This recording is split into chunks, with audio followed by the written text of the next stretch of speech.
बातमी आहे डॉक्टर जितेंद्र आव्हाड यांच्या एका आंदोलनाची आणि आंदोलनाच्या अतिउत्साहात त्यांनी केलेल्या एका अति मोठ्या चुकीची।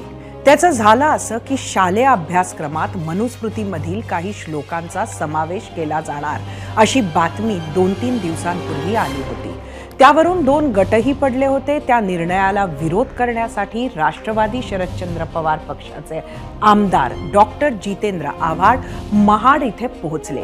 महाडमधील ज्या चौदार तळ्याचं पाणी पिऊन डॉक्टर बाबासाहेबांनी एकेकाळी मनुस्मृती ग्रंथ जाळत आंदोलन केलं होतं, तिथेच डॉक्टर आव्हाड यांनी मनुस्मृतीचं दहन केलं। या आंदोलनावेळी मोठ्या प्रमाणावर कार्यकर्त्यांनी घोषणाबाजी केली। मात्र या आंदोलनादरम्यान डॉक्टर जितेंद्र आव्हाड यांच्या हातून एक मोठी चूक घडली।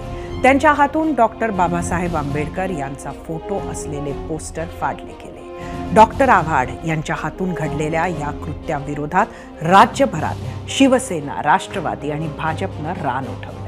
त्यानंतर डॉक्टर आव्हाड यांनी झालेल्या चुकीबद्दल माफीही मागितली।